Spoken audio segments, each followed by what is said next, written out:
সবাইকে happy Sunday. চলো আজকে প্রত্যেককে আমি নিয়ে যাবো রায়গঞ্জ কুলিক ফরেস্টে। আর এখানে অনেকে হয়তো এসে ঘুরে গিয়েছো, আর যারা যারা এখনও আসার সুযোগ পাওনি বা সুযোগ হয়ে ওঠেনি তারা কিন্তু আমার এই ব্লগের মাধ্যমে দেখে নিতেই পারো রায়গঞ্জ কুলিক ফরেস্টটা। আর ভীষণই সুন্দর রায়গঞ্জ কুলিক ফরেস্টটা। আজ মোটামুটি 4 বছর পরে আসা হলো রায়গঞ্জ কুলিক ফরেস্টে আমার। তো এখানে অনেক কিছু চেঞ্জ হয়ে গেছে। এখানে কিন্তু এন্ট্রি টাইম দেওয়া আছে, কি বারে বন্ধ থাকে, বিশেষ করে সোমবার করে কিন্তু বন্ধ থাকে। আর ঢোকার টাইম কিন্তু মানে 11টা থেকে শুরু হয়ে যায় আর বিকেল 5টা পর্যন্ত। তো এখানে আমরা কয়জন এলাম, আমরা এসেছিলাম 3 জন। তো 3 জনের নাম সাইন করতে হয় না, একজন সাইন করলে হয়। তো আমি সাইন করে নিলাম, নিয়ে কিন্তু কোন টাইমে এন্ট্রি হলাম লিখে দিলাম টাইমটা। তো দর্শনার্থীদের ভ্রমণের রাস্তাটা আমাদের দেখিয়ে দিল এই সাইনবোর্ডের মাধ্যমে। তো এই বরাবর কিন্তু আমরা এখন যাচ্ছি। আর ভেতরটা খুবই সুন্দর। আর এখানে অনেক ছবি তোলারও কিন্তু বিভিন্ন জায়গা আছে, ভিডিও তৈরি করার মতো কিন্তু প্রচুর জায়গা আছে। আর এতটাই মানে শান্তি, এখানে এসে কিন্তু একটা শান্তি ফিল হচ্ছে। অনেকেই জানো মানে শহরের কোলাহলে কিন্তু এত আওয়াজ, এত গাড়ি ঘোড়ার এত আওয়াজ, এত চিৎকারের থেকে কিন্তু এখানে এলে কিন্তু একটু শান্তি পাওয়া যায়। এখানে একদম নিস্তব্ধ পরিবেশ, এখানে এসে কিন্তু একটা অন্যরকম শান্তি পাওয়া যাচ্ছে। আর এখানে এলে কিন্তু এখানে একটা বাংলো টাইপের আছে, ফুল দিয়ে সাজানো, অদ্ভুত সুন্দর। আর এটা একটা নদী টাইপের, আর এখানে পুরোটা নদীটা কিন্তু শ্যাওলা দিয়ে ভর্তি। আর এখানে পাখিরা আছে, এই সাইড দিয়ে পাখি আছে প্রচুর। এগুলো কিন্তু সব পাখিগুলো মানে সারা বছরই থাকে। আর কিছু কিছু পাখি কিন্তু মানে কিছু সময় আসে আবার চলে যায়, কিন্তু এই পাখিগুলো সারা বছরই থাকে। দেখতেই পাচ্ছ তোমরা, সাদা বড় বড় পাখিগুলো কিন্তু বিশাল বড় বড়, তোমরা কতটা দেখতে পাচ্ছ জানি না। আর এখানে কিন্তু একটা পাড় আছে, এখানে কিন্তু বসে ছবি তোলাই যায়। এখানে কিন্তু একটা দারুণ ব্যবস্থা করেছে, জলের ব্যবস্থা।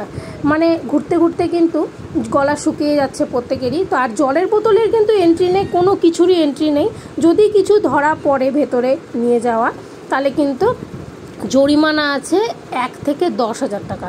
তো আমরা জলের বোতলটাও সঙ্গে নিইনি, জলের বোতলটা রেখে দিয়েছি। আর গলা শুকিয়ে আসছে যখন, জল পিপাসা পাচ্ছে, তখন কিন্তু আমরা এসে জল খেয়ে যাচ্ছি। দেখো এখানে একটা ওভার ব্রিজ টাইপের করা, এখানেও কিন্তু ছবি তোলার মতো ভালোই জায়গা আছে। আর এই যে দেখো জলটা একদম কালো কুচকুচ করছে, আর এখানে মনে হচ্ছে কি মাছ আছে, জানি না মাছ আছে কি না পোকা আছে কিছুই জানি না, বুঝতে পারছি না। বাট মাছ কিন্তু আছে শুনেছি, অনেকেই বলে থাকে এখানে বলে নদীতে মাছও আছে। আর দেখো গাছগুলো, এখানে গাছের নাম ভ্যারাইটি, মানে এত ধরনের গাছ, মানে গুণে শেষ করা যাবে না। আর এটা একটা রেস্টুরেন্ট টাইপের করেছে এখানে। আজকে রেস্টুরেন্টটা বন্ধ আছে যদিও, তো আজকে খোলেনি। তো আমরা কিন্তু এখানে ভেতরে যেতেও পারলাম না, কিছু খেতেও পারলাম না। আর এখানে এই রেস্টুরেন্টটা বেশ এলাকা নিয়ে অনেকটা নিয়ে কিন্তু, আর ভেতরে হয়তো লোকজন আছে। এই ভাইটা যাওয়ার চেষ্টা করছে কিন্তু যেতে পারলো না, যেহেতু আজকে রেস্টুরেন্টটা বন্ধ আছে। তো রেস্টুরেন্টটা ক্রস করে কিন্তু সামনের দিকে এগিয়ে যাচ্ছি আমি।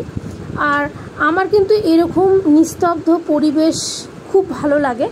আর এরকম জায়গা আমার কেন, প্রত্যেকেরই ভালো লাগার কথা, কারণ এখনকার দিনে মানসিক শান্তির কিন্তু খুবই অভাব। যারা যারা ভাবছো একটু শহরের কোলাহল থেকে মানে দূরে সরিয়ে একটু শান্তির জায়গায় আসবো, তোমরা কিন্তু এখানে রায়গঞ্জ কুলিক ফরেস্টে আসতেই পারো। এখানে কিন্তু কোনো কোলাহল নাই, নিস্তব্ধ পরিবেশ। একটা পাতাও যদি পড়ে, সেই পাতাটার আওয়াজটাও কিন্তু শোনা যাচ্ছে।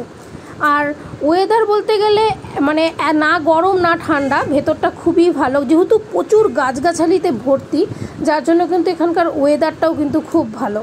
আর রোদ কিন্তু আছে, কিন্তু গাছগাছালি দিয়ে রোদগুলো কিন্তু ঢাকা পড়ে গেছে। আজ কিন্তু প্রচুর মানুষই ফরেস্টে এসেছে, শুধু আমরা না, অনেকে এসেছে। আমরা তো 3 জন এসেছি। আর সবাই এখন আমরা ছন্নছাড়া হয়ে গেছি, কারণ প্রত্যেকের মতো করে জায়গাটা পরিদর্শন করছে, উপভোগ করছে। অ্যাকচুয়ালি উপভোগ করার বিষয়টা কিন্তু মানে নিজের মধ্যে নির্ভর করে। আমি যেমন একলা বেরিয়ে পড়েছি, আমার এই সাইডটা খুব ভালো লাগছে, মানে সবুজে সবুজ ভরা চারিদিকে, দেখতেই পাচ্ছ। আর এই জায়গাটা কিন্তু বেশ বসার জায়গা আছে। মনে করো কেউ ক্লান্ত হয়ে গেলা হাঁটতে হাঁটতে, অ্যাকচুয়ালি ফরেস্টটা এতটাই বড়, ফরেস্টটা কিন্তু দেখে শেষ করা যায় না। তো আমরা একটু রেস্ট করে নিলাম, রেস্ট করে নিয়ে কিন্তু আবার এই যে আর একটা জায়গায় যাওয়ার চেষ্টা করছি। জায়গা কিন্তু শেষ নাই, জায়গা প্রচুর। ফরেস্টটা বিশাল এলাকা নিয়ে কিন্তু তৈরি। আর জানোই তো ফরেস্ট বিশাল এলাকা নিয়েই তৈরি হয়ে থাকে, কিন্তু আমরা দেখে যে শেষ করতে পারছি না। তো একটু রেস্ট করে নিলাম। রেস্ট করে নিয়ে দেখো গাছের মধ্যে কত বাদুড় ঝুলছে, তোমাদের দেখাতে পারলাম কিনা জানি না। আর অনেক কাপলও কিন্তু এসেছে আজকে ফরেস্টে, অনেক কাপল, অনেক শুধু কাপল না, অনেক কিন্তু ফ্যামিলিও এসেছে, বউ বাচ্চা নিয়ে এসেছে। হ্যাঁ, এরকম কিন্তু অনেকে এসেছে, কারণ ফরেস্টটা এত সুন্দর একটা জায়গা, এখানে সবাই মানে দেখতে আসার জন্য দূর দূরান্ত থেকে কিন্তু দেখতে আসে। তো আমরা রায়গঞ্জবাসী হয়েও কিন্তু আমরা একটু মানে দেরি করেই আসলাম, যদিও কিন্তু আসলাম। তো এখানে ছোট ছোট বাঁশ গাছ হয়েছে, আর এইগুলা কিন্তু পরবর্তীতে বড় বড় মানে গাছ মানে বাঁশ পরিণত হবে। এখন ছোট্ট ছোট বাঁশ হয়ে আছে, মানে বাচ্চা বাঁশ যাকে বলে। আর এগুলো দেখতে দেখতেই কিন্তু আমাদের ঘড়িতে বেজে গেছে মোটামুটি 4:45। তো আমরা নিজেদের মতো যেহেতু ফরেস্টটাকে উপভোগ করছি, তো আমরা ছড়িয়ে গিয়েছি, তিনজনই তিন দিকে ছড়িয়ে গিয়েছি। আর এখানে কিন্তু একটা আলাদা জিনিস ফিল করলাম, এখানে পাখির আওয়াজ, পাখির ভ্যারাইটিস পাখির আওয়াজ, বিশেষ করে এই পাখিগুলোর কিন্তু একটা সুন্দর আওয়াজ আছে। আর এই পাখিগুলো এত বড় বড়, কতটা দেখাতে পারছি বুঝতে পারছি না, কিন্তু এই পাখিগুলো দূর থেকে দেখে মনে হচ্ছে খুবই ছোট, বাট সামনে থেকে যদি তোমরা দেখো দেখবা বিশাল বড় বড় সাদা পাখি। আর ভর্তি, মানে গোটা ফরেস্টে কিন্তু এই পাখিগুলো বেশি ভর্তি। অন্যান্য পাখিগুলো আছে কিন্তু এখন বর্তমানে সেগুলো নাই, কিন্তু প্রচুর বাদুড়ও আছে, কিন্তু বাদুড়গুলো জাস্ট উপরে ঝুলছে, দেখানোর চেষ্টা করলাম তোমাদেরকে। আর দেখো পিছনে, আমার পিছনে দুটো কাপল বসে আছে। অ্যাকচুয়ালি এখানে ফরেস্টে কিন্তু বেশিরভাগই কাপলরা আসে। আর সত্যি মানে যারা যারা কাপল ছাড়া আসে তাদের কিন্তু একটু লজ্জায় লাগে, কিন্তু কি যাদের মানে যারা কাপল নয়, যাদের বয়ফ্রেন্ড বা গার্লফ্রেন্ড নেই, তারা কি এমনি ঘুরতে আসতে পারে না? অবশ্যই আসতে পারে। ভিডিওটি ভালো লাগলে অবশ্যই তোমরা পাশে থেকেও লাইক, কমেন্ট, সাবস্ক্রাইব।